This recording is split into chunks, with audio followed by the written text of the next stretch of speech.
All right, we're going to get started. Oh, hell. Sometimes Boomer Vision is in effect because I forget to do something. So, here we go. 5, 4, 3, 2, 1. Started. Here's my face. Hi there! Happy Monday on the Morning Night Live. I'm ready and now. Had a nice relaxing weekend. Did one of our little day vacations. Lady Boomer and I went to a small town in Wisconsin and hung out. Saw some pretty scenery and some nice shops and got all refreshed and whatever. Then yesterday, we did pretty much nothing. Anyway, so today we're going to talk about the president's visit to Selma, Alabama, where the president of the United States, Joe Biden, and his history of civil rights activism was on display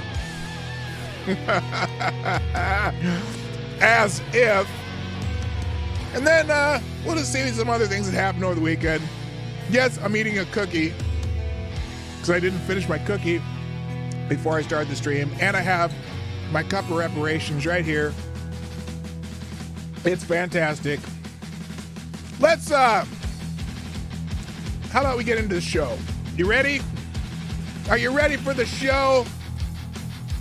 God, I hope you're ready for the show. Johnny, can we get this thing started? Stop that music. Oh, that was quick. All right, play the intro.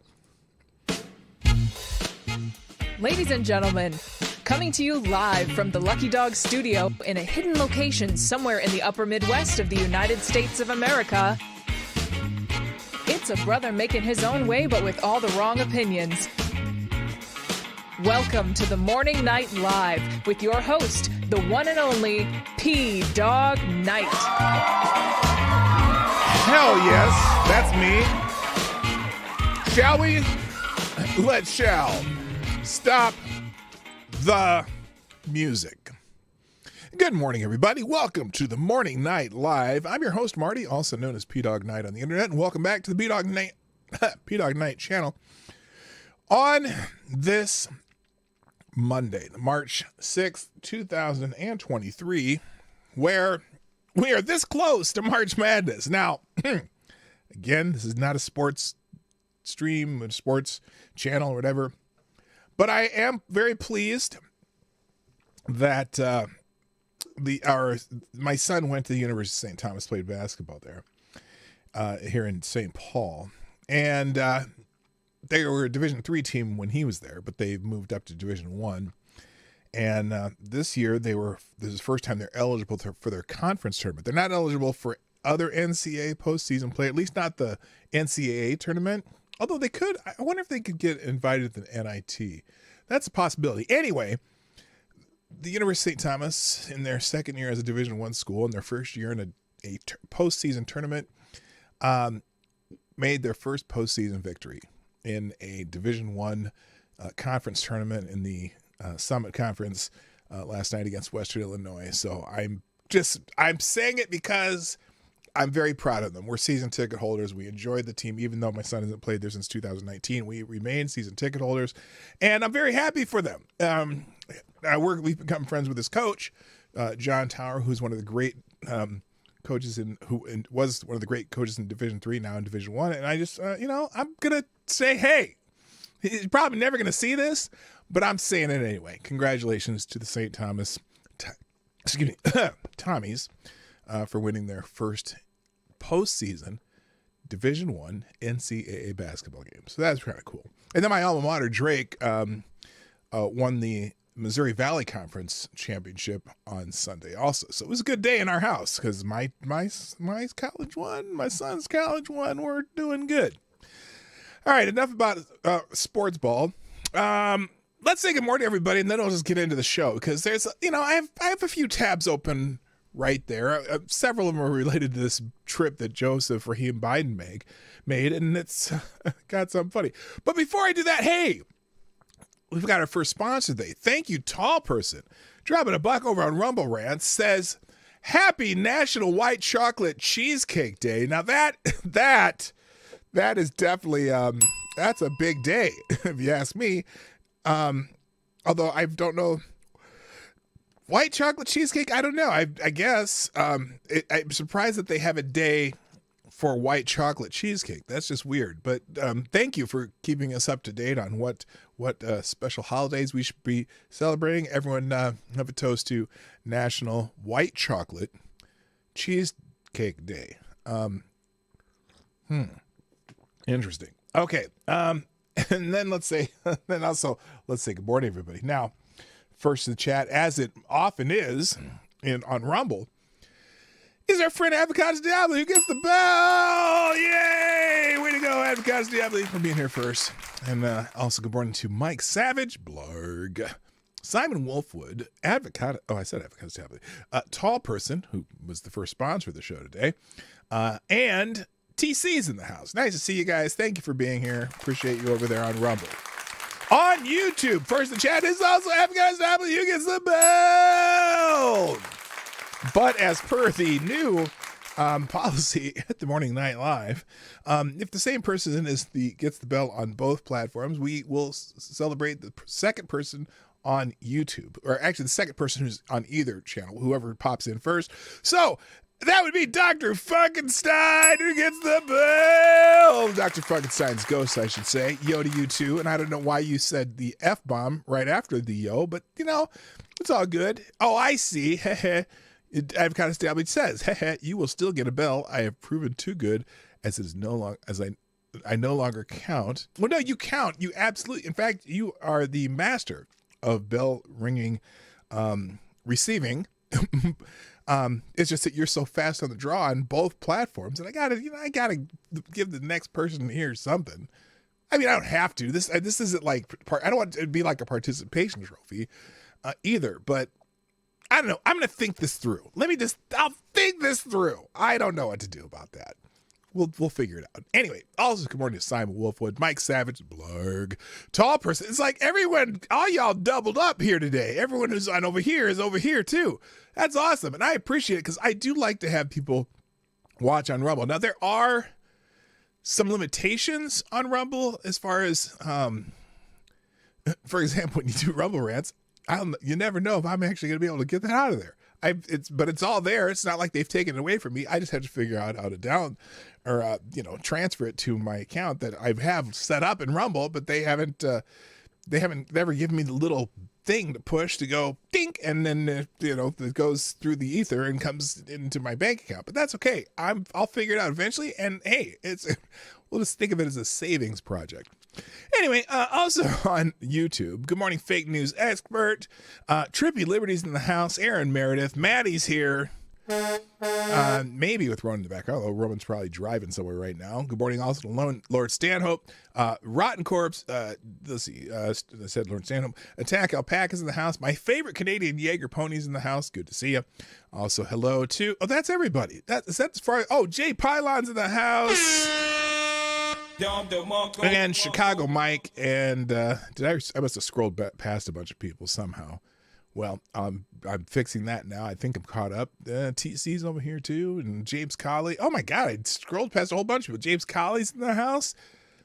Man, that thing really jumped on me because I went from there to there. Well, now I'm caught up on the chat, and I haven't, all the stuff that's down there below I missed.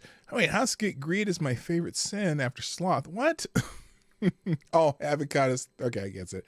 Avocados hogs all the bells, and okay, and Avocado says, greed is my favorite sin after sloth. Okay. Well, yeah, because sloth it would make you really slow, right? Isn't that how it works? I don't know. I'm just making shit up as long as I go. And Hate Campbell's in the house. One of the original viewers of the Morning Night Live. On the first day, Hate Campbell's here, and Hate Campbell's here just over 4 years later. And you know what? I got a new sweatshirt. This is the one I got from San Diego. It's a very nice sweatshirt. It's interesting because this is not like, how some sweatshirts, if you put them on for the first time and you hadn't washed them, you get all those fuzzies all over you everywhere.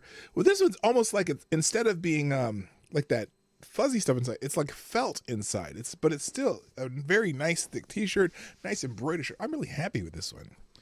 Sloth is just laziness. Well, it's also the name of an animal that's really slow. I was making a joke, but clearly, or unclearly, it wasn't well received. So I got you. All right. So, all right. In the news today. Wait. Before I do that, thank you. Thank you to all of you who are sharing the stream. Please make sure you share the stream. This show is sponsored by you, the viewers of the Morning Night Live. Hit the like button sometime during the show. Share the stream just like... let's see. Who's done this? Tall person. Share the stream. Thank you, tall person. Maddie, thank you for sharing the stream. TC, thank you for sharing the stream. Simon Wolfwood and Tyler F., thank you for retweeting my tweet of the show. I appreciate you. Please let people know we're here. We're trying to grow. And that's how we do it. Because I'm not doing any of that crazy stuff that other people do. That seems desperate. I'll grow organically. You guys can tell people we're here. And that has been very, very successful so far. And I'm happy with that. So, and also thank you, Swamp Fox Ghost. Who, but you go by something else on YouTube though. I can't remember which one. Anyway, and followed by Papa Hotep and Jimmy Das Hotep. Okay, so there you go. All right, let's just get into the show because the title of the show. What was the title of the show? I can't remember. I wrote the title of the show. Let me put this on hold. Oh, no, I want to see if there's any new things trending real quick. MSNBC, rest in peace. Who died? Oh, who? Okay. Okay, they're just talking about people in Ukraine. Gary Rossington. Oh, someone mentioned that in the chat. Who is Gary Rossington? Is he, did he have something to do with poison? I sent this with all my heart. Oh, by the way, let me,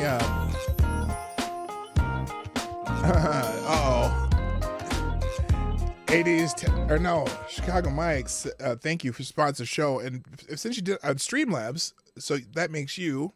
You are the new Streamlabs Superstar sponsor of the day. Yes! Thank you. Chicago Mike says, I read the news today. Oh boy. Uh-oh. You have me concerned because I'm I've been pulling up articles from the weekend. But let's get back to Mike Rossington though. Who is Mike Rossington? He has something to do with Poison? Oh no, Leonard Skinner, guitarist. Okay, okay. I did not know that. One of the guitarists for Leonard Skinner died. Okay, that's why there's a picture of him with Bret Michaels from Poison. I'm like, why is he in the picture with Bret Michaels? Doesn't have anything to do with Poison. Is the quartering trending? No, and okay, so the quartering had some weird tweet. By the way, here's that picture of. This is the picture I was wondering about with Mike Rossington and with Bret. Why is he with Bret Michaels of Poison? I don't know. Did he go and play out with when Bret Michaels went solo? Kind of. He does a solo tour. I don't know. Oh, I see. It's Bret Michaels saying, "I send this with all my heart." That's his Twitter account saying that. That's why I'm wondering. Oh, Chicago Mike, I got you. Thank you for dropping another $4.90, another $5. I guess I'll just call it $5. I'll round up to $5. Dropping another $5 in the tip jar, and that music hasn't played yet. But he was saying, "I read the news today, oh boy." That's the Beatles song. I think is that on the Rubber Soul album? I can't remember what album that's on. But anyway, thank you again, Chicago Mike, for sponsoring the show. So there's a bunch of rest in pieces here, but I gotta be careful. Can't do that with can't even on rest in peace. You never know if you're gonna get some body parts that aren't supposed to be on YouTube. Okay, we say goodbye to the last. Oh, he's the last original member of Leonard Skinner, Mike Rossington. I did not know that. So here it is. That's where it says it right there. Last original member of Leonard Skinner, Gary Rossington. It's on Sgt. Pepper's. That's right. I couldn't remember which album on. I'm trying to think. Isn't because Rubber Soul had like 4 pretty decent hits on it. The only reason I know that is because my sister had the Beatles Rubber Soul album when I was a kid, sitting in the house. All right, so there's the music for the Beatles reference. There you go. Okay.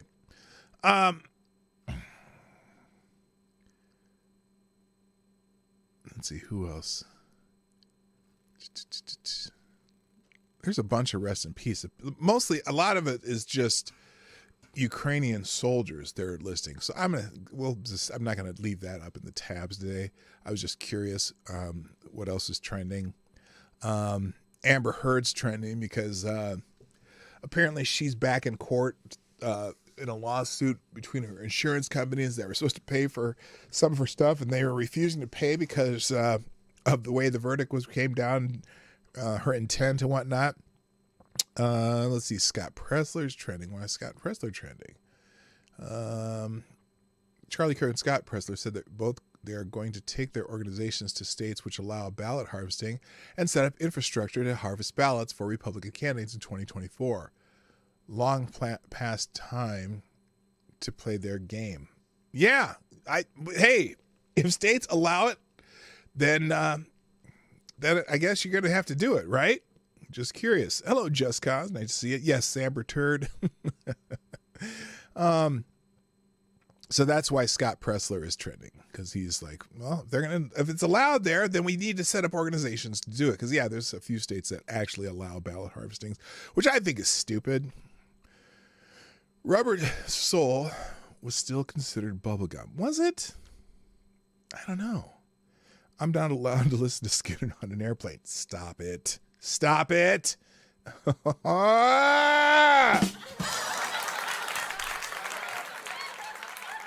That's not funny. All right, just forget it.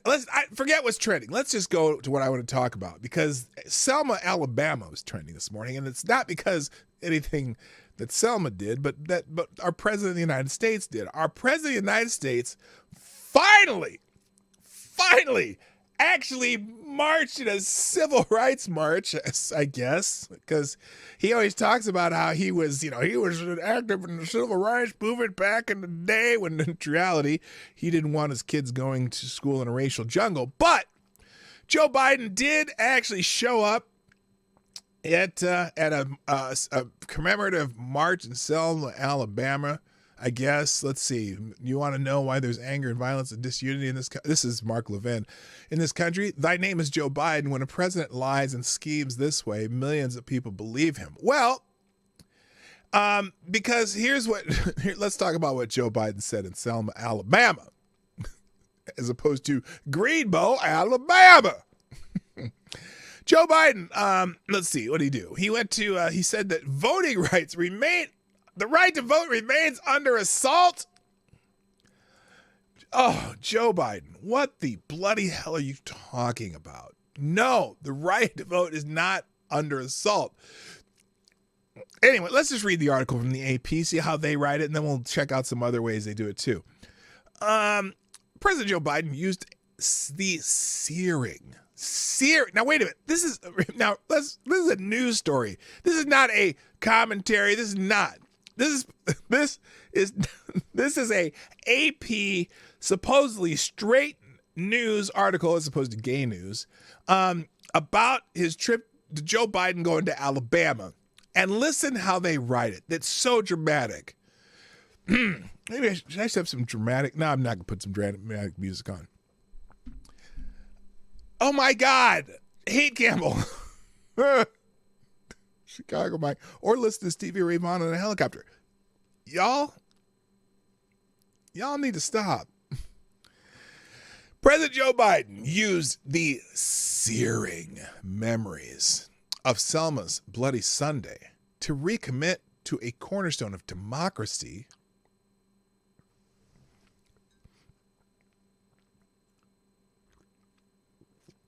We don't live in a democracy.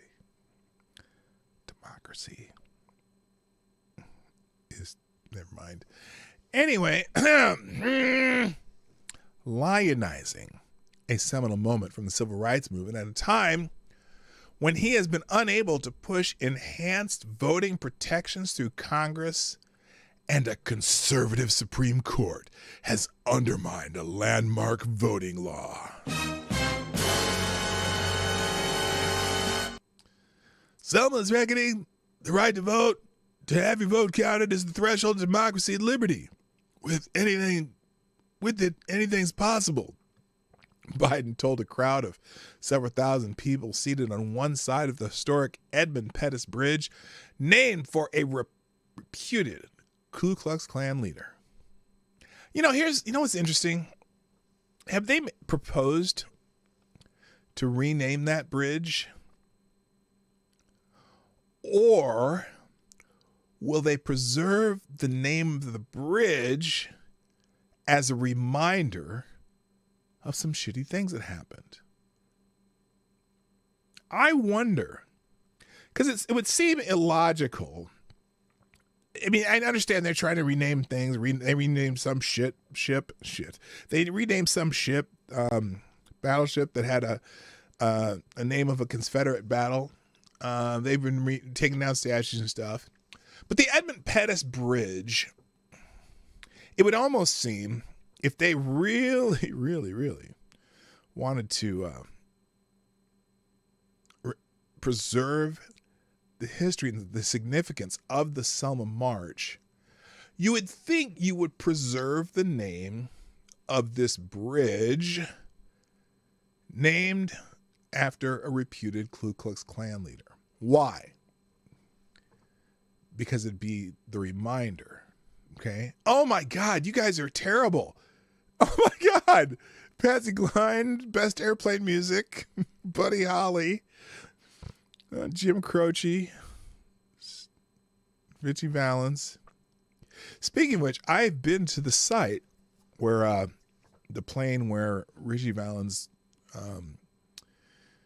Buddy Holly, and the Big Bopper crashed.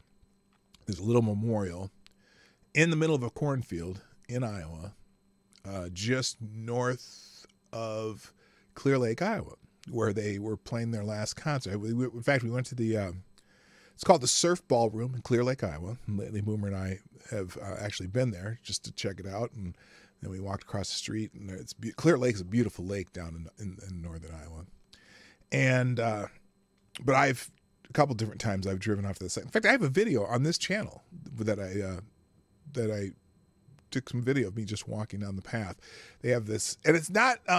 What's interesting, the only marker they have is they have this giant pair of Buddy Holly style sunglasses on like this concrete slab, and there's a path where you walk about 150 yards down this little path in the cornfield, and then there's the memorial set up there. It's pretty interesting. It's still there, and there's people still leave stuff there, which I found pretty interesting.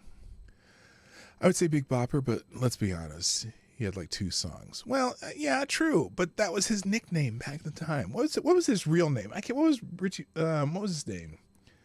So he had Richie Valens, Buddy Holly. I can't remember his name. And anyway, so there's a memorial to the 3 singers and to the pilot who was piloting the plane, because they were the only ones on this small plane. So anyway, that's fascinating. Let's get back to this article, because I'm going to be on tangents all day if I keep talking about people who died in plane crashes. So the fundamental, now he says, so, but anyway, I don't think they should change the name of the bridge. Waylon Jennings almost became airplane music too on the day the music died. Yeah, he was, wasn't he? He was Buddy Holly's guitar player or his bass player. I can't remember which one, but yeah, Waylon Jennings was in Buddy Holly's. He was one of the Crickets, Buddy Holly and the Crickets, right? Okay, back to this Edmund Pettus Bridge. Biden continues, this fundamental right remains under assault. Do you think that there are people out there who's saying, are actually trying to take away the right of people to vote when they make ID laws and shit like that? Do you think the conservative Supreme Court, and he says the conservative Supreme Court has gutted the Voting Rights Act over the years? No, they haven't. And in fact, the right to vote still is, among non-felons in this country, is still absolutely a fundamental right. Okay. They want you to prove who you are so they can keep track who's voting, but that's about it. He says since the 2020 election, a wave of states and dozens of anti-voting laws fueled by the big lie and the election deniers now elected into office, he said. As a candidate in 2020, Biden promised to pursue sweeping legislation to to bolster protection of voting rights. Oh, you mean to make it easier to just have anyone vote, that even if they're not eligible, like non-citizens shit? Maybe, I don't know. 2 years ago, his 2021 legislation named after the civil rights leader John Lewis. No. Named after Congressman John Lewis. The late Georgia congressman, including provisions to restrict partisan gerrymandering of congressional districts, except when it's for Democrats. Because, see, Maryland is also a gerrymandered state, almost specifically gerrymandered for Democrats. And in fact, when they redid a lot of these districts, back when they passed the Civil Rights Act, they redistricted them to make sure that certain seats were safe, or at least in majority black districts. So it depends on what you mean. You mean by gerrymandering when it's good for Republicans, I guess, but not when it's good for Democrats, because it doesn't count when it's good for Democrats, because there's a couple states where they've gerrymandered for Democrats. And also they've also, I would say, gerrymandered in a way to make congressional districts safe for various candidates in some ways. So it's kind of funny that they talk about gerrymandering all the time. Anyway, he said, strike down hurdles to voting and bring transparency to a campaign finance system that allows wealthy donors to bankroll political causes anonymously. Now, this is fun. Again, this is a supposedly a factual article. Okay? And so they're saying he promised to do these things, but it's interesting because they kind of make it. Okay, I'm going to read this again. This is 2 years ago, his 2021 legislation, named after civil rights leader John Lewis, the late Georgia congressman, including provisions to restrict partisan gerrymandering of congressional districts strike down hurdles to voting. Okay, what are the hurdles to voting they're talking about? What do you mean strike down hurdles to voting? IDs? Is that a hurdle to voting? Because ask black people in Harlem if they have IDs. They'd be like, yeah, I got a D. We've seen that. Everyone's seen that video. And to bring transparency to a campaign finance system that allows wealthy donors to bankroll political causes anonymously. Oh, you mean like the open society? Like that billionaire? Are you? I bet you don't mean that, do you? You know, it's like Democrats use the wealthy donor system far more efficiently than Republicans do. I'm just saying. It passed the then Democratic-controlled House, but failed to draw the 60 votes needed to advance in the Senate under control by Biden's party. With Republicans now running of the House, passage of such legislation is highly unlikely. We know we must get the votes in Congress, Biden said, but there seems no viable path right now. Oh, they don't even have that in quotes. But there seems no viable path right now. Well, what if the legislation's bad? Do you want just because they proposed it, is it supposed to be good legislation? I don't think so. The visit to Selma was a chance for Biden to speak directly to the current generation of civil rights activists. Who are they? Who would you consider the civil rights activists of today? DeRay is kind of out of the paint, right? The Black Lives Matter people are out of the paint because they've kind of made fools of themselves with their real estate purchases. Who are they? He's standing here with Al Sharpton and Jesse Jackson's there in a wheelchair. I see Maxine Waters in the picture there. I don't know who else is here. They're the current civil rights movement. Who are they? Who would you say a leader is? Hurdle to voting, requiring a pulse. That's a good one, Simon. That's a good one. A few moments have had a lasting importance to the civil rights movement. What happened on March 7th, 1965 in Selma and in the weeks that followed. Some 600 peaceful demonstrators led by Lewis and fellow activist Hosea Williams had gathered that day just weeks after the fatal shooting of a young black man, Jimmy Lee Jackson, by an Alabama trooper. Lewis and the others were brutally beaten by Alabama troopers and sheriff deputies as they tried to cross the Edmund Pettus Bridge at the start of what was supposed to be a 54-mile walk to the state capital of Montgomery as a part of a larger effort to register black voters in the South. On this bridge, blood was given to help redeem the soul of America, Biden said. Yeah, and you were against it, Joe, when you were that back then. Don't pretend you were part of the civil rights movement or you're just a lying piece of crap. You know you weren't. Don't pretend you were. Even though you tell stories, the images of police violence sparked outrage across the country. Days later, civil rights leader Martin Luther King led what became known as Turnaround Tuesday March, in which marchers approached a wall of police at the bridge and prayed before turning back. President Lyndon B. Johnson introduced the Voting Rights Act of 1965, 8 days after Bloody Sunday, calling Selma one of those rare moments in American history where history and fate meet at a single time. Yes, because he'll have them voting for Democrats for 200 years. Lyndon Johnson was as racist as any other person of the time, and but he began signing stuff because he saw the writing on the wall. The Democrats were playing the long game back then, or at least that particular Democrat, because most Democrats disagreed with Lyndon Johnson. Republicans voted for the Voting Rights Act back then. Republicans were more in favor of the Civil Rights Act back then than the Democrats were. But Johnson was playing the long game. He saw something that, as he saw some, a little bit of changing loyalties, particularly in the North. Anyway, and especially with a resurgence of unions in the 60s. Anyway, on March 21st, King began a third march under federal protection that grew by the thousands. By the time they arrived at the state capitals, 5 months later, Johnson signed the bill into law. So, and then they go on.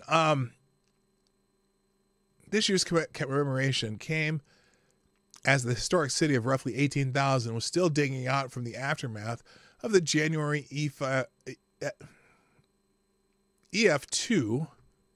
tornado that destroyed or damaged thousands of property in and around Selma. The scars of that storm were still evident Sunday. Blocks from the stage where Biden spoke, houses sat crumbled or without roofs. Orange spray paint marked buildings beyond salvage with instructions to tear down.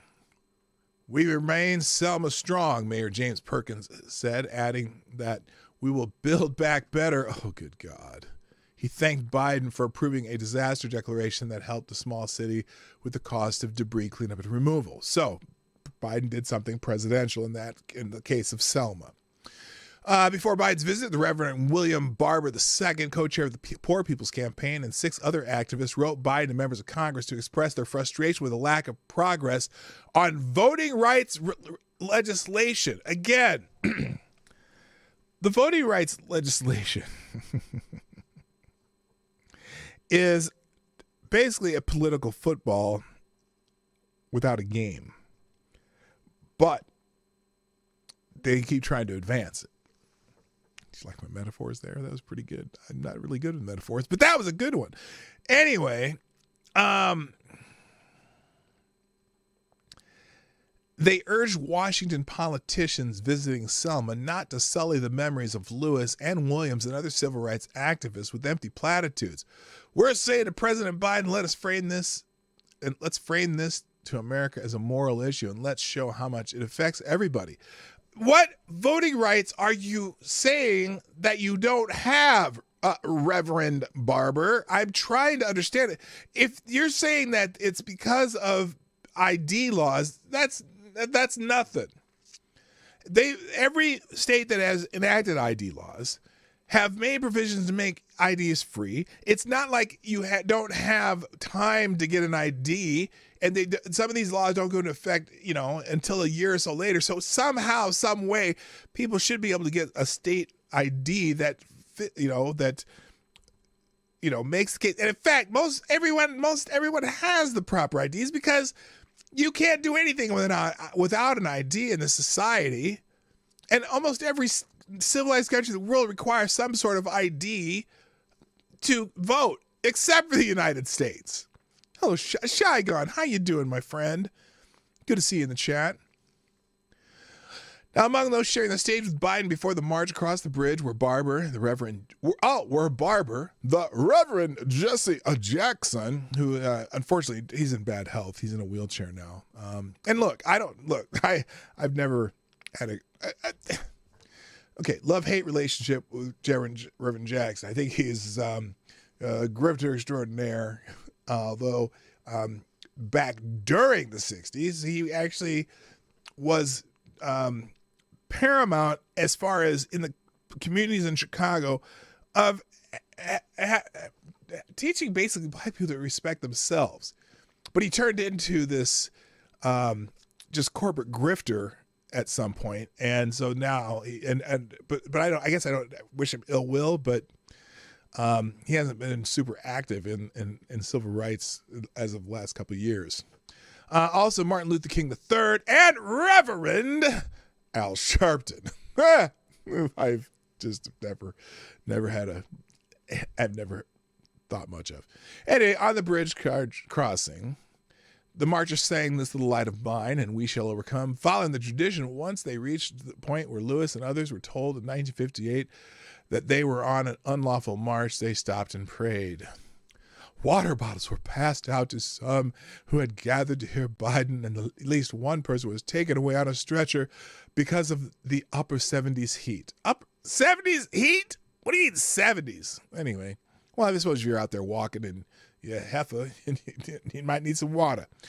Some had waited hours in the sun before relief came from the shadows cast from a nearby building. Dolores Gresham, 65, a retired healthcare worker from Birmingham, arrived 4 hours early, grabbing a front row spot so her grandchildren could hear the president and see the commemoration. I want them to know what happened here, she said. What? Yeah, not that Biden spoke there, though. Look, I have nothing but respect for the civil rights activists of the 60s and 70s in particular, because they made it a lot easier for my sorry ass, right? And look, my parents, at least my mother especially, and my grandma, we're active in organizations that made life better for black people. And but I think the idea that some people believe nothing's changed since then is fairly ludicrous. And the idea that, we as people of melanated heritage don't have opportunities of everybody else is just, it's self-defeating. And unfortunately, there's so many people who just believe it that say it's not worth even trying. Hello, Dick Brain. Who's that? I've never seen that name, but welcome. Well, welcome, Dick Brain. Also, Reaccion Puerto Rico and Brad Young are in the house. Nice to see you, my friends. So, Dick Brain, what a name. Wait, where's here it is. I want to play this. Here's the video of Biden speaking. I wanted to get to this because I'm pretty sure he's going to say something stupid or tell some lie. And when he does, I will call it out. So here's Joe Biden speaking on the bridge or near the bridge in Selma, Alabama, the Jerome Pettis Bridge. Here we go. Oh, this isn't even it. This is just...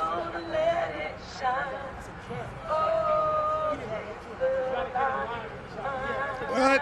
What's going on here?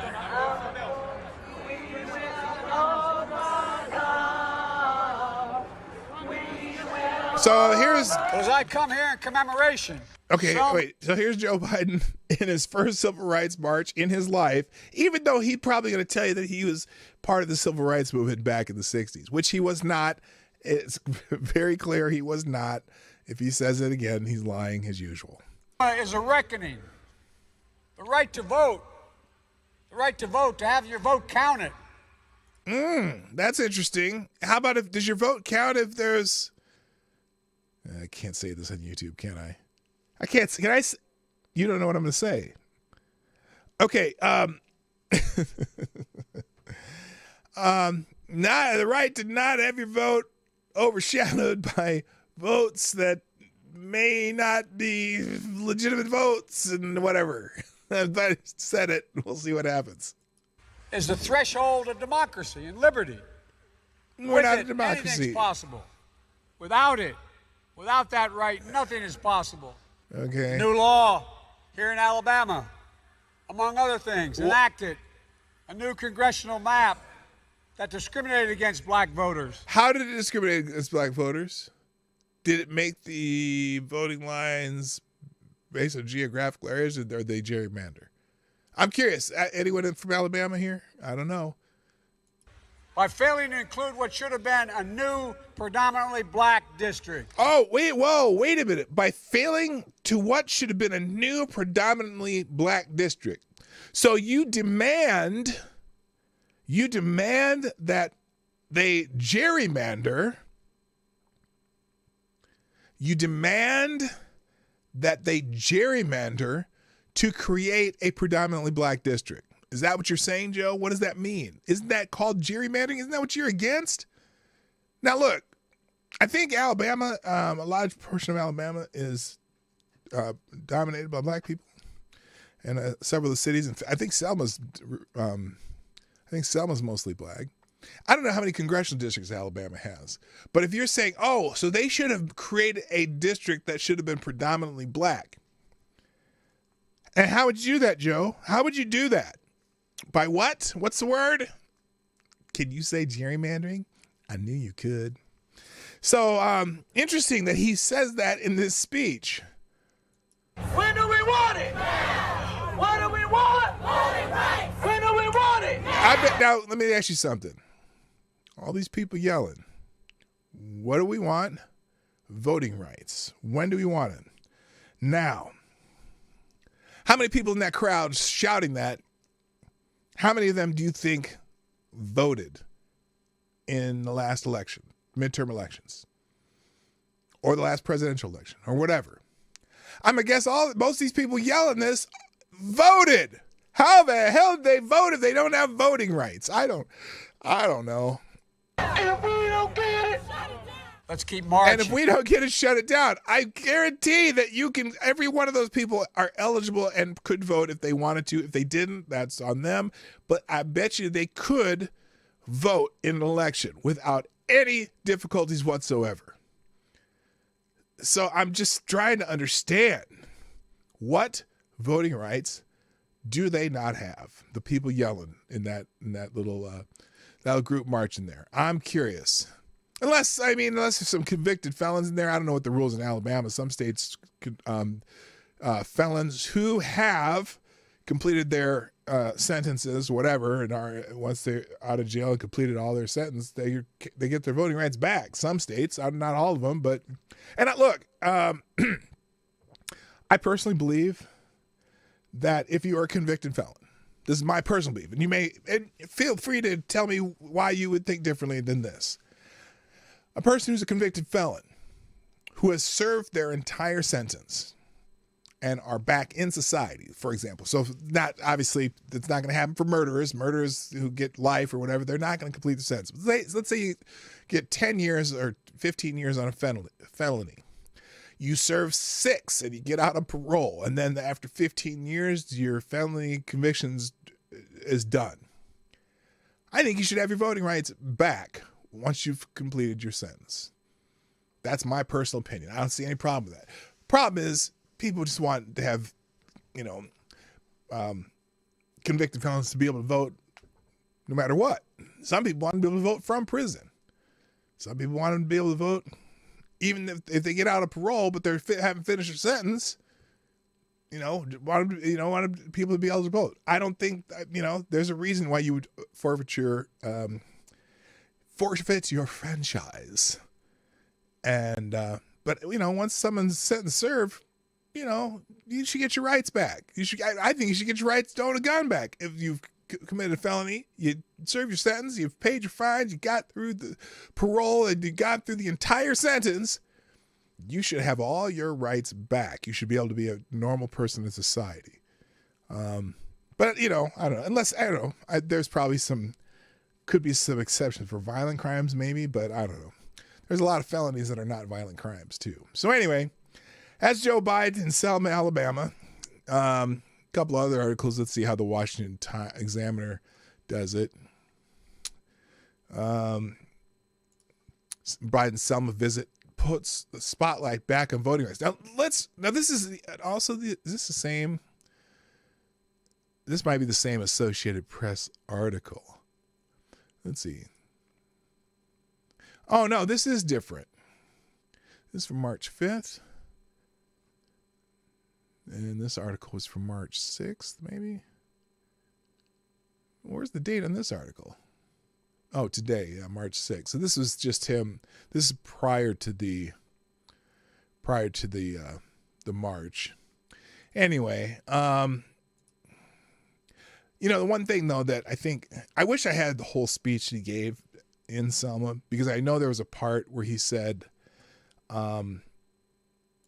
there's a part where he said he'd been part of this civil rights, movement since he was a kid, which is an absolute lie. And he still hasn't visited East Palestine. Oh, Ed Krasenstein. I know you hate it when I do it. Ed Krasenstein chimed in. Oh, here's Ed Krasenstein. Breaking. President Biden in Selma, Alabama, just brutally put Republicans in their place, saying no matter how hard some people try, we just can't learn we can't just learn what we want to know. We should learn everything, the good, the bad, the truth of who we are as a nation, and everyone should learn the truth of Selma.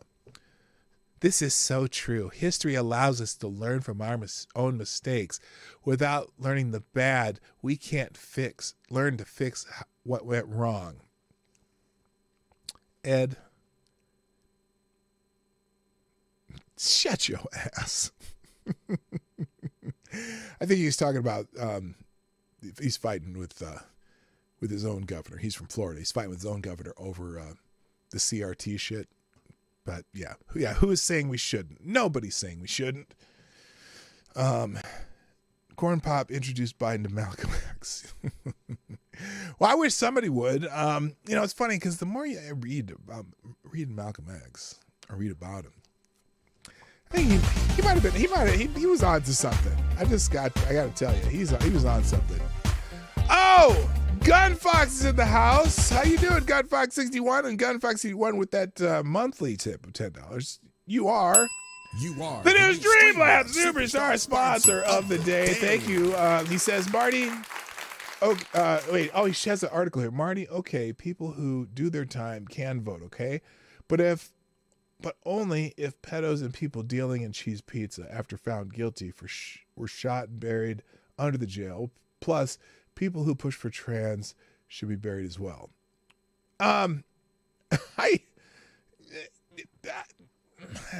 It's tough to argue with that. It really is. It's tough to argue with that. Thank you, Gunfox51, for sponsoring the show. Appreciate you. All right, let's see. He sent me an article, too. Oh. You know what? I think I have something on this. Hang on a second. You sent me an article. Is it in here? Because I'm going to move this up if it is not. Oh. By the way, here's the other. I'll get to that, Gunfox. Thank you for sending me an article, too. Appreciate it. But while Biden was in Selma, he also he makes an unproven claim that he was a civil rights activist during his Selma speech. So he made this claim. Here's this claim that he made during the Selma speech. I was a student up north in the civil rights movement.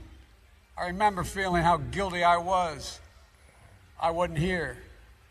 How could we all be up there and you going through what you went through, looking at those? I can still picture the troopers with their batons and wands and whips. And whips? Did they have whips? What are you talking about, whips, Joe?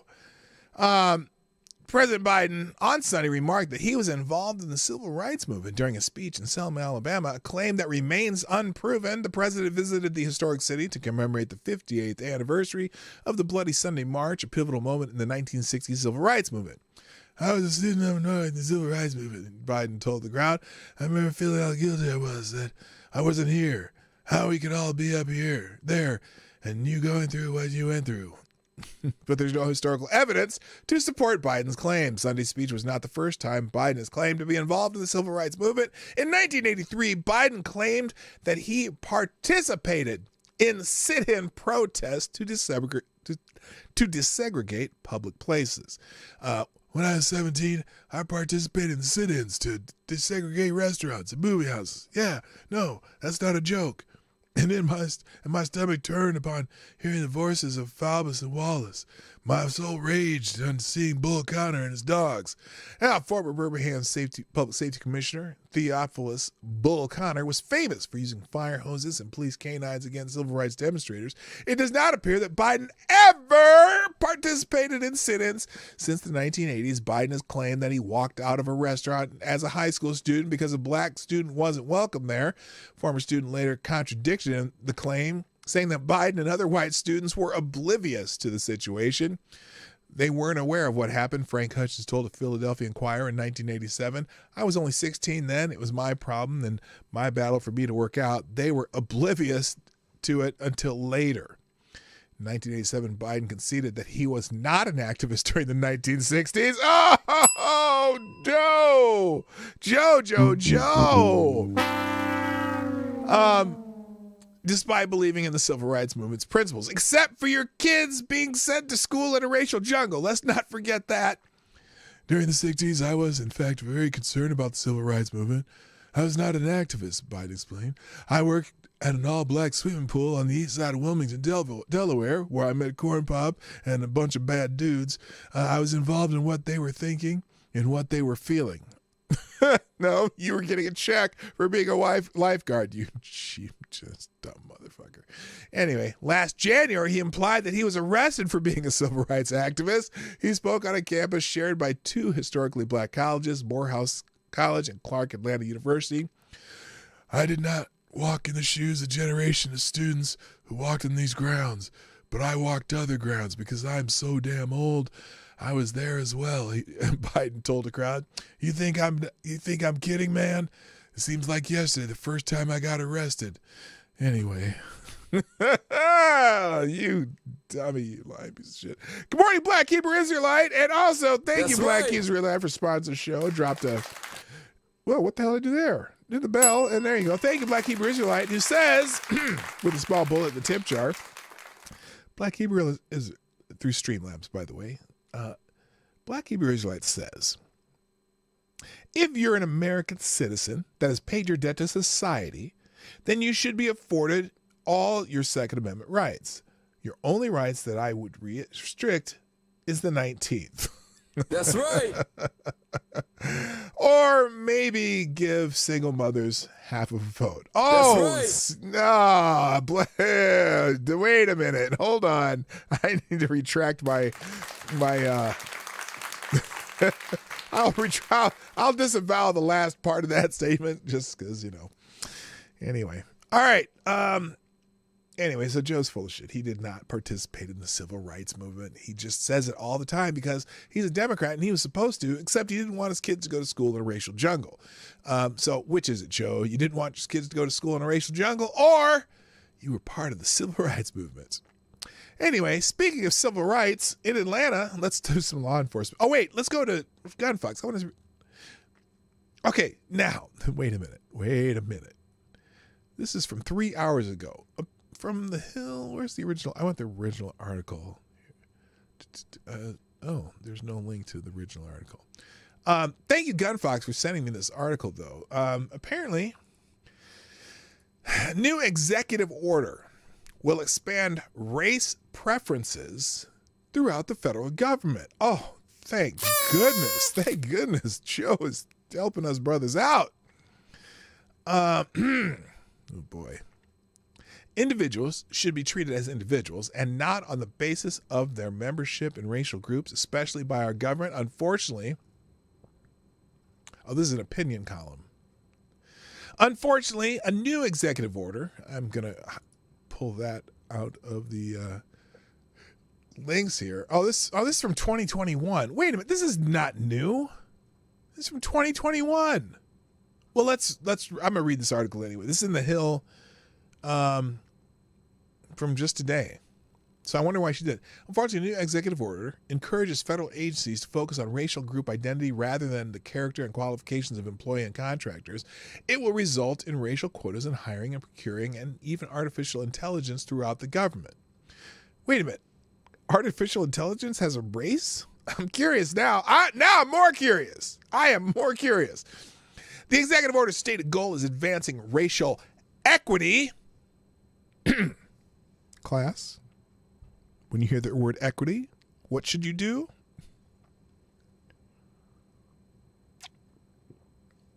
Run.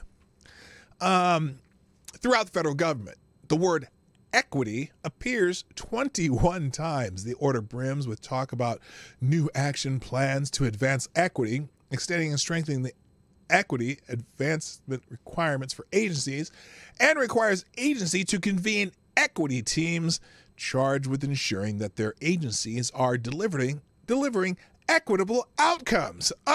Just outcomes. While equity sounds similar to equality, the two concepts are quite different. A Biden camp video narrated by Vice President Kamala Harris nicely sums up what equity means. Oh, I'm sorry, that's not what it says. Nicely sums up the difference, indicating that the administration uses equality to mean that each individual is given the same opportunities. Equity, on the other hand, seeks to achieve equal outcomes. Dan USA, Año 1. Good morning. Crowder's been quiet for a long time. He says he's making a big announcement tonight. Oh, did not know that. And also, Tex AG, 007 is in the house. What up? Let's see here.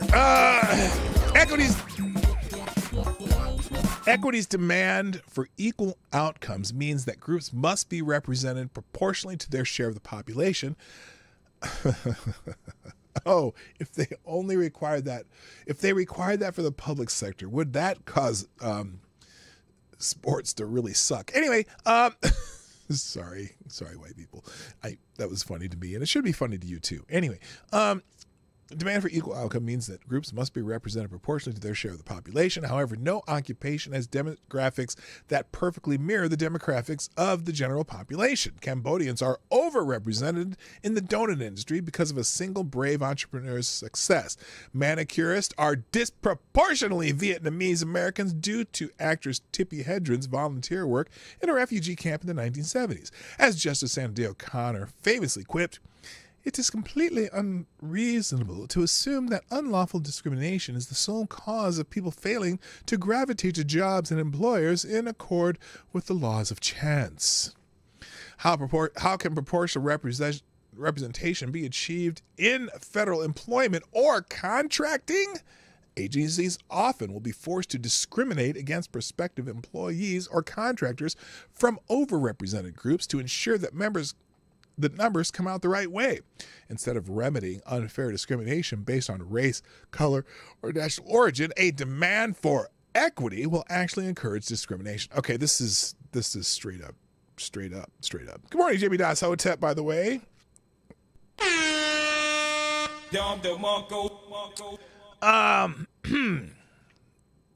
Okay, so anyway, this executive order is from June 2021, though. So I'm not sure why this is coming up now. I know I had an article about something like this, but let me go into this quick super chat real quick. Thank you, Rachel Madhouse Dildo is here. Nice to see you. And thank you for sponsoring the show. Rachel Madhouse Dildo says, I didn't know Joe Biden was into BDSM. I guess he and Jill Biden should join the new pegging services, which include whips and chains, free of charge.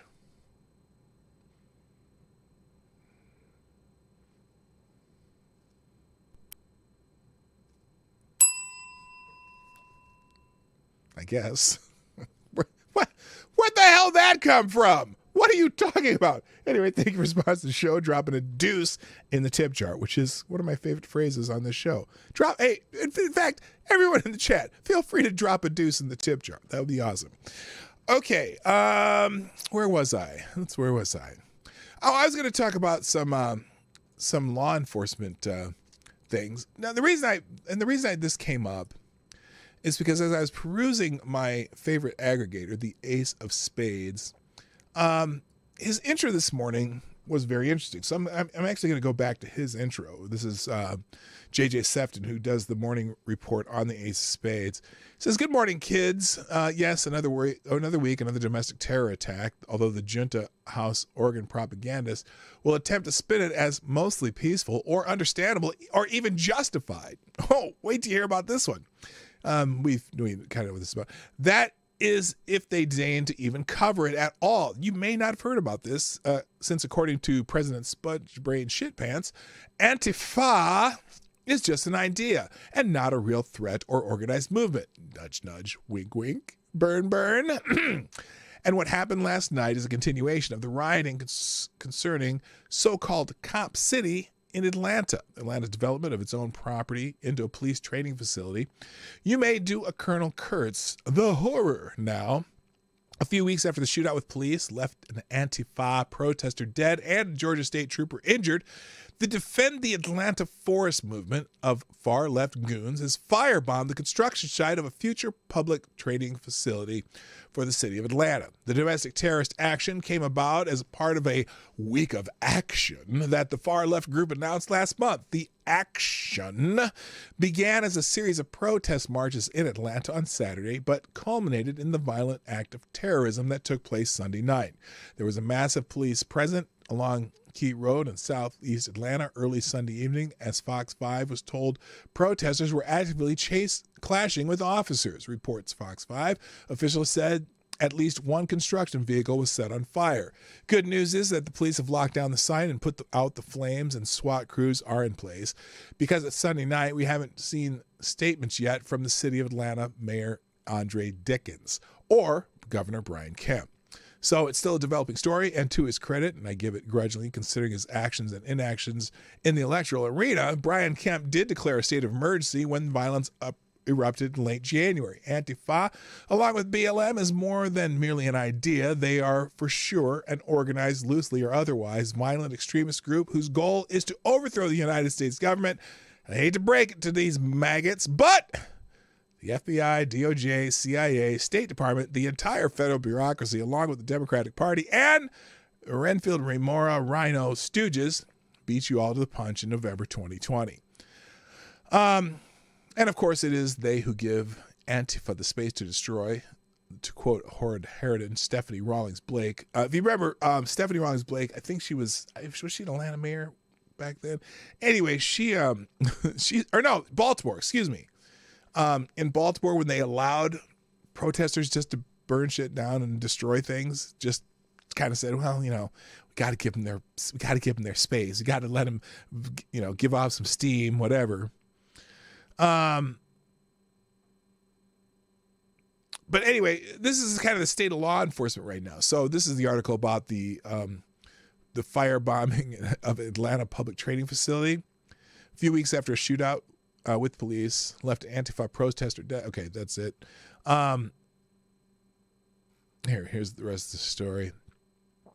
So here it is, just a few tweets about this. Construction site burns, huge plumes of smoke, and massive police response after Defend Atlanta Forest and Stop Cop City protesters face off with police at the site of Atlanta's future public safety training facility. I'm told Molotov cocktails were thrown. Construction equipment is on fire. There's just one corner of the building or whatever that they set on fire. I guess you don't need to see fire.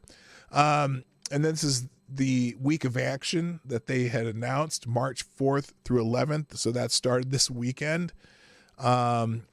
The action began as a series of protest marches in Atlanta on Saturday, but culminated in a violent act of terrorism that took place Sunday night. Hundreds deep, Stop Cop City protest marching down. Here, let's see if there's. I'll open up the tweet itself because there's probably video in the tweet, maybe. I guess we'll see in a second.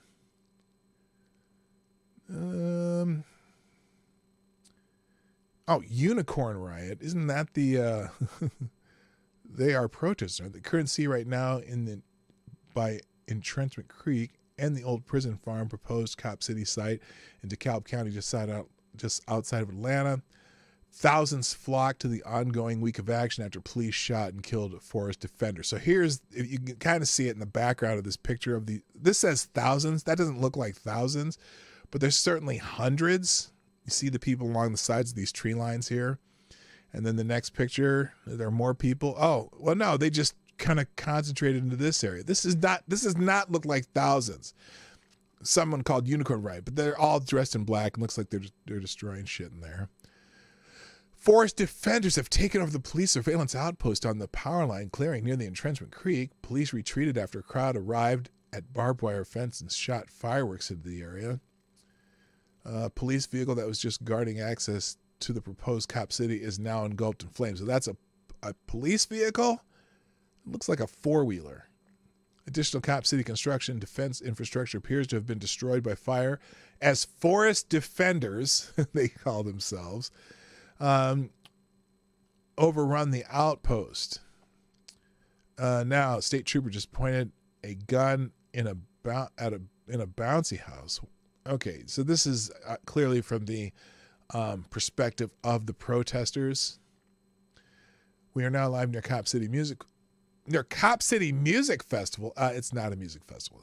State police have been making moves near a group of people listening to music. Reports of people being tackled. Well, yeah, because they're setting shit on fire. Come on. So anyway, I'll leave the Unicorn Riot thread open here.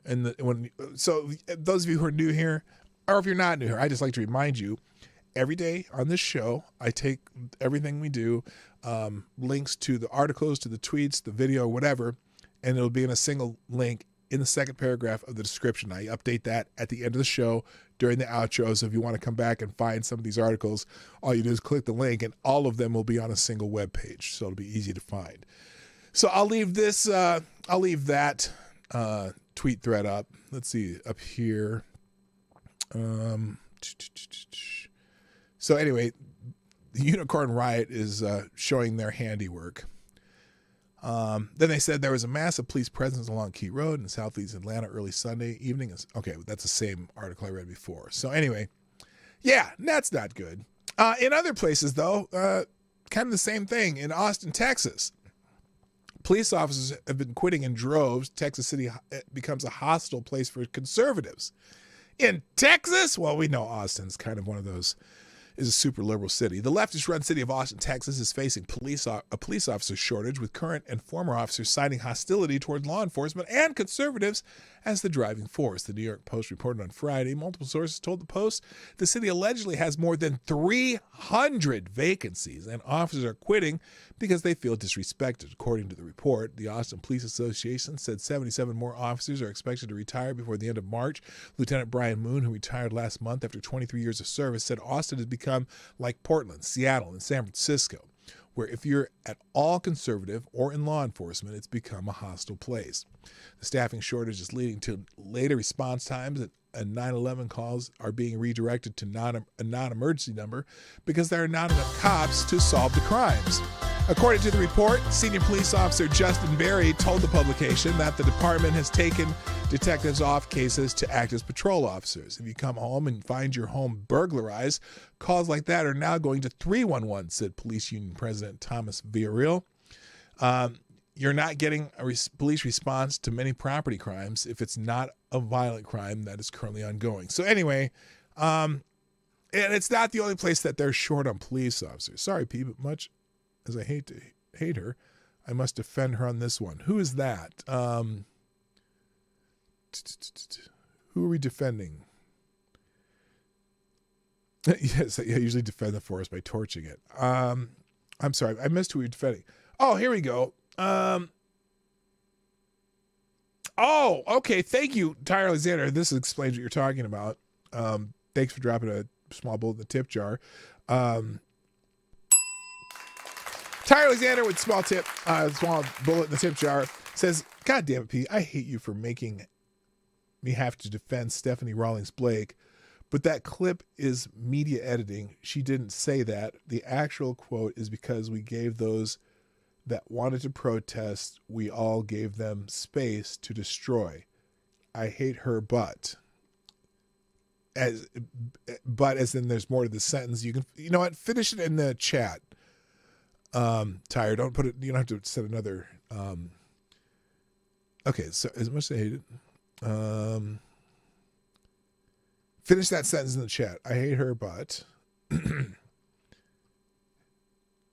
music's not only horrible, but it's way too loud. What was that? Oh, that. Those things are really loud again. Here, hang on a second. Let me see something. See, I can't tell. I'm assuming you mean the music from the super chats, and that music's supposed to be bad. that was one of those ones that I chose on purpose because it was so god awful. But I don't know why it was so loud. Here? Let me try this real quick. Where's my test widgets here? No. I don't want that. Stop that. Test widgets. That's what I want.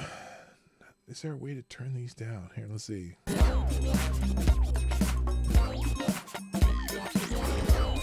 Oh, that is really loud. I'll have to fix that in offline because that's a back end shit I have to do. Real quick, thank you, Jimmy Das Hotep. Dropping a big bullet tip jar. Do you need excess police if you are gun friendly? Do you need excess police if you are not a county city overrun by poverty policies? I contend rather than more police, maybe less government is in order. Better economic policy. Poverty drives crime. I can't disagree with that either, Jimmy does. But I'm curious too. How does when they say they're going to be down 300 police officers, and what is that based on? Or they're down 300 police officers, and I'm assuming Austin, Texas. Let's see. So, well, here it is. As a former commander, a former watch commander who goes by the name Moody said the Austin Police Department has changed dramatically since he started in 1999, especially in 2021, when the city saw a record 88 homicides and a rise in violent crime. Moody said he has seen the city's attitude towards police shift and said he did not feel that the city was really appreciating us the way they used to. Look, they're absolutely, certainly they need to look at how they do things. And there are plenty of officers who are just assholes, right? And so I think, first of all, I think police around the country need to understand their mission, as far as what they do. And so because like I say, let's take the case of Derek Chauvin, for example, who seemed to forget that his mission is to get the criminal, the person he's trying to apprehend, into the justice system, not and in the best way possible. And, but also when you are trying to get someone into the justice system, if they commit a crime, you should be doing it in a way that also considers their well-being. Now, granted, the anointed one, what's his name? God. See, now I'm blanking out.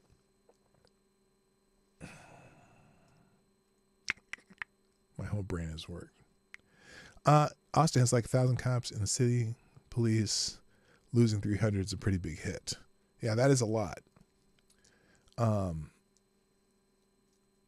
completely lost my train of thought. Hello, Logan F., by the way. Nice to see you back. The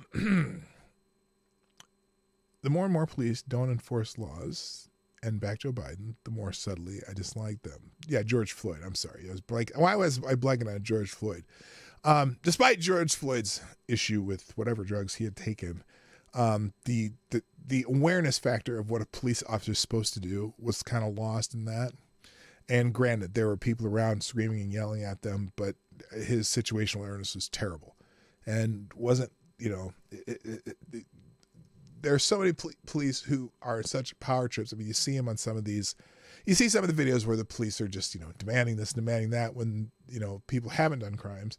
And they need to get back to what's their mission? Their mission is to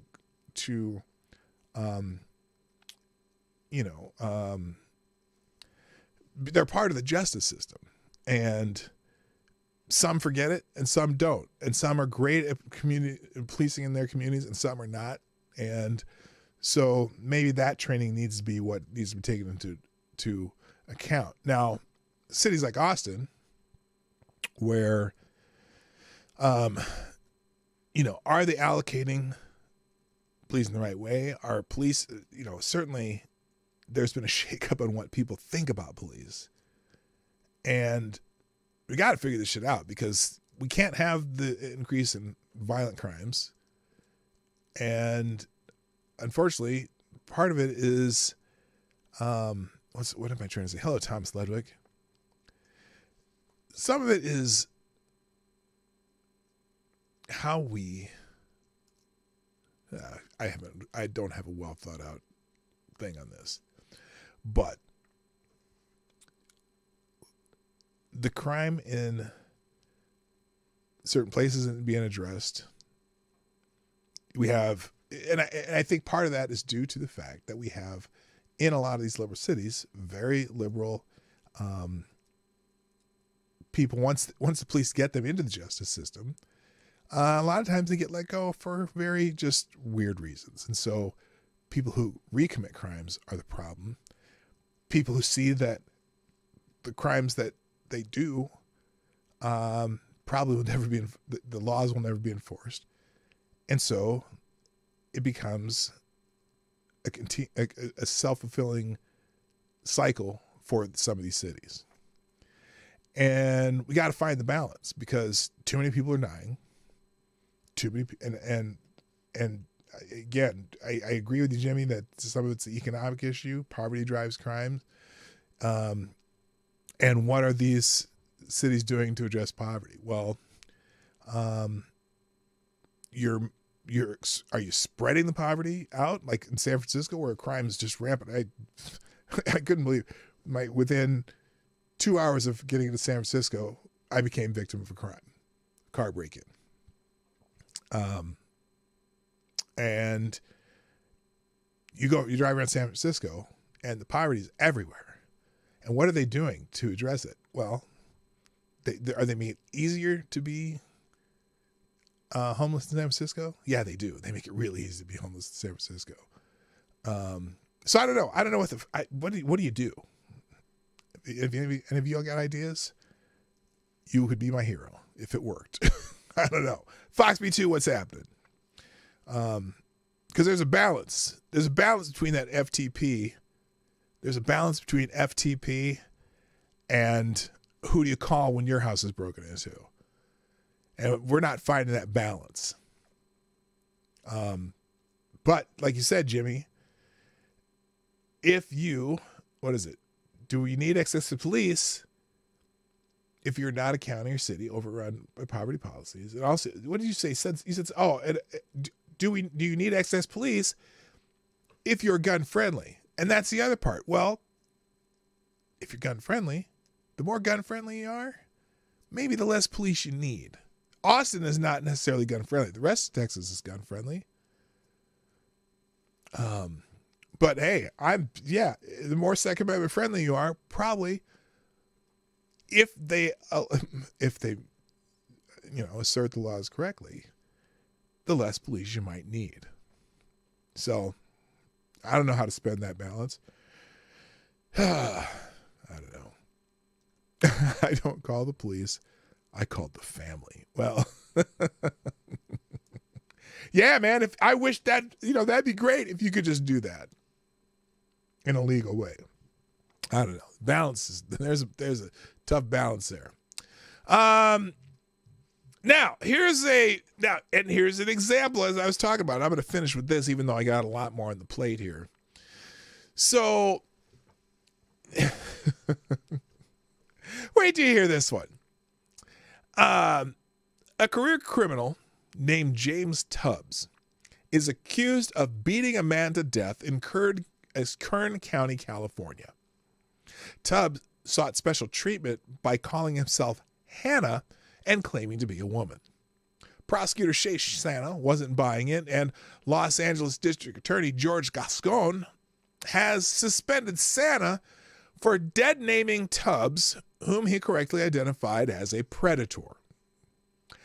In 2013, Tubbs was accused of fondling a 4-year-old girl. 6 months later, in 2014, he attacked a 10-year-old girl in a bathroom of a Denny's restaurant. In jailhouse phone calls, Tubbs boasted about getting better treatment by calling himself a, quote, tranny, end quote. Tubbs also called himself a, quote, grown-ass man, end quote, and joked about making up the gender con. Tubbs is hardly the first criminal to play that game. In 1980, Los Angeles, a man named Rodney Quine gunned down Shahid Ali Beg, a father of 3, then stole Beg's car and $80. Quine was twice married and fathered 2 daughters, but once in prison, the murderer claimed to have sought female status since the age of 9. A forensic examination of hormones, chromosomes, internal organs, skeletal structure, and such would have revealed the truth in short order. Trouble is, the justice system no longer follows the science. Like a mental patient who claims to be God or Napoleon, the murderer's claim to be a woman was accepted, and then some.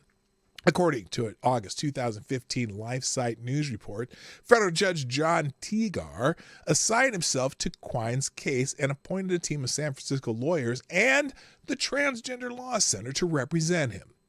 Teagar claimed that denying a prisoner's gender reassignment surgery may constitute, quote, deliberate indifference, end quote, to a serious medical need, and if so, would be unconstitutionally, quote, cruel and unusual punishment. the Obama judge, convicted murderers have a right to gender reassignment surgery, regardless of the cost. In 2015, California became the first state to pony up taxpayers' money for the sex change operation of a convicted criminal. On January 5, 2017, Shiloh Heavenly Quine, 57, became the first U.S. inmate to receive state-funded sex reassignment at the cost of some $100,000. It just made me dizzy and sick. Farida Beg, the murder victim's daughter, told reporters, "I'm helping pay for his surgery. I live in California. It's kind of like a slap in the face." Previously confined to Mule Creek State Prison for Men, Quine is now inmate WB1121 at the Central California Women's Facility. Such inmates must now be provided with earrings, nightgowns, necklaces, and such, all at the taxpayers' expense. Now, I didn't know that they provided nightgowns to women provided nightgowns and earrings to women in prison. I didn't think they could wear jewelry in prison, but apparently they can. In 2023, career criminal James Tubbs has all that precedent on his side, plus the pro bono services of White District Attorney George Gascon, who enjoys the backing of billionaire George Soros in his 2020 campaign against African-American Jackie Lacey. Gascon has claimed he was unaware of Tubbs' previous criminal offenses and should have been harsher. It's far more likely that Gascon knew all about it and chose to be lenient. Observers say that grown-ass man Tubbs fooled dumbass man Gascon, who often betrays a look of mental vacancy in the style of Joe Biden. On the other hand, there's more to the pro-crime DA than people might think. George Gascon appears to be affiliated with Advanced Reality Dysphoria, ARD, which obscures the distinction between violent criminals and their victims and blurs...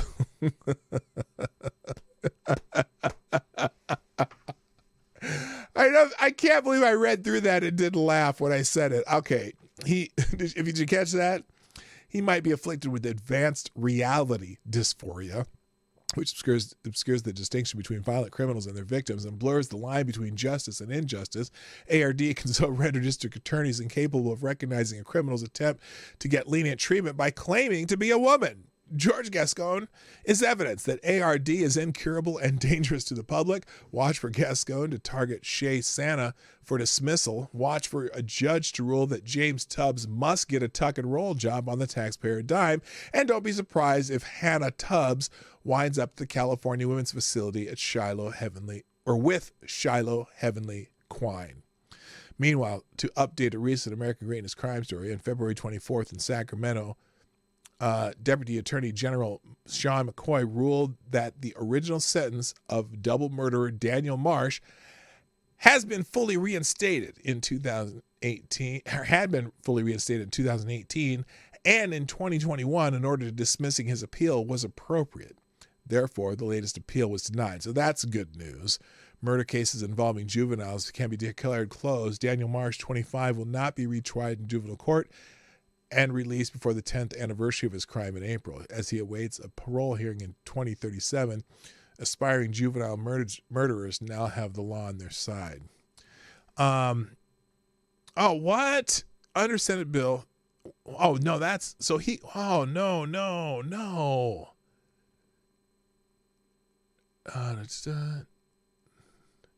Murder cases involving juveniles can be declared closed. Daniel Marsh, 25, will not be retried in juvenile court and released before the 10th anniversary of his crime in April. As he awaits a parole hearing in 2037, aspiring juvenile murderers now have the law on their side. Oh, under Senate Bill 1391, signed by Governor Jerry Brown, anyone under the age of 16 can murder any number of people, be prosecuted only in juvenile court, and gain release at the age of 25. All murderers have an advocate in Los Angeles District Attorney George Gascon, who believes their lies and suspends prosecutors who tell the truth. No reality, no peace. So yeah, there's that balance, man. It's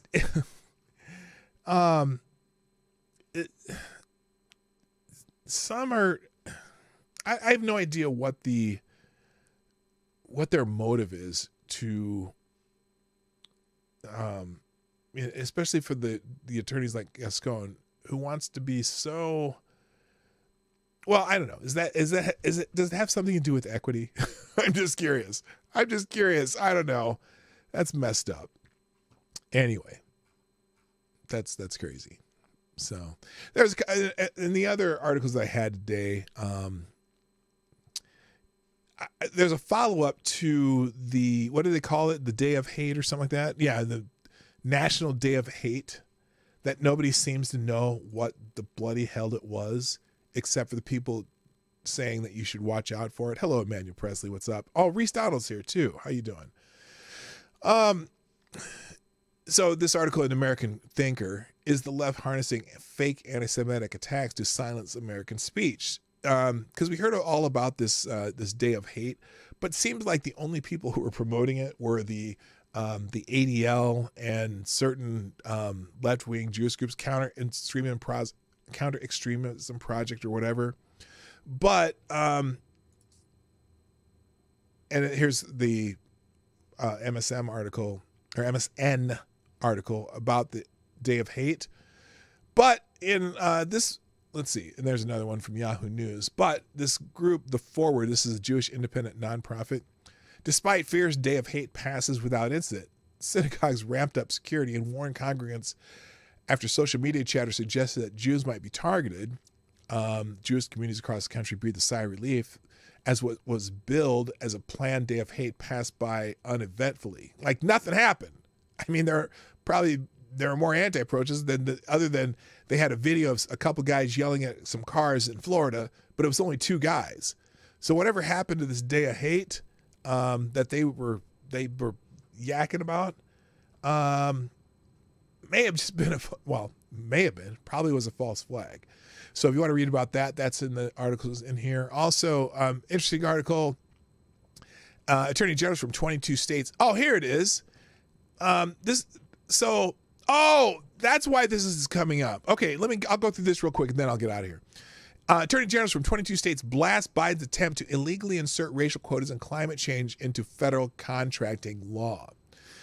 In May 2021, President Biden signed an executive order requiring federal agencies to make climate change and helping disadvantaged communities and communities of color a major priority in all of their work. That executive order, which in many ways was simply rewording Alexandria Ocasio-Cortez's communist and bigoted Green New Deal, required agencies to do things like reconsider where their pension funds were invested and to change those investments, not to get the best returns on the dollar as required by law, but to protect them from the threats of climate-related financial risk. The executive order also demanded that the Federal Acquisition Regulatory Council require federal contractors, quote, to publicly disclose greenhouse gas emissions and climate-related financial risks, and to set science-based reduction targets and ensure that major federal agency procurements minimize the risk of climate change, including requiring the social cost of greenhouse gas emissions to be considered in procurement decisions and, where appropriate and feasible, give preference to bids and proposals from suppliers with a lower social cost of greenhouse gas emissions. And then the other part, such a regulation would apply to contracts issued by NASA. Companies like SpaceX would almost certainly hinder their efforts while forcing them to advocate in favor of social political movements they might not agree with. For example, the language of the order makes it clear that it wants contractors to favor minorities and those disadvantaged communities. To do so would violate many civil rights acts. Yet, if these contractors refuse to do so, the order will consider them non-responsible and eligible for federal contracts, or not eligible, I guess. So the attorney generals of 22 states have now sent the Biden administration a letter protesting these regulatory changes, noting that not only is it illegal for Biden to change these contracting rules by executive order, they are establishing by laws passed by Congress, it also is a violation of the First Amendment rights of contractors and force them to advocate specific political positions. As noted in the press release issued by the AGs, this proposal is both extraordinarily costly and unlawful. Not only does President Biden lack the authority to directly instruct FARC, that's what it's called, to adopt these new emission requirements, but even if he did, Congress never conferred upon FARC the ability to impose left-wing climate change policies. So anyway, he's as he is doing with the student loan thing, this particular executive order is one of those things that, hey, shouldn't you have to pass a law first? Haven't you watched Schoolhouse Rock? I'm just a bill. Yes, I'm only a bill. You know, and I'm sitting here on Capitol Hill. So anyway, but, you know, Biden rules by executive orders written by Ron Klain. So anyway, all right, guys, I got to go. I'm way behind. I didn't even realize it. I was having so much fun that I was just reading through shit. Anything else? Oh, by the way, the 9 states with the lowest unemployment rates in 2022 had Republican governors. All 10 with the highest unemployment rates had Democrats. So thanks, Joe Biden.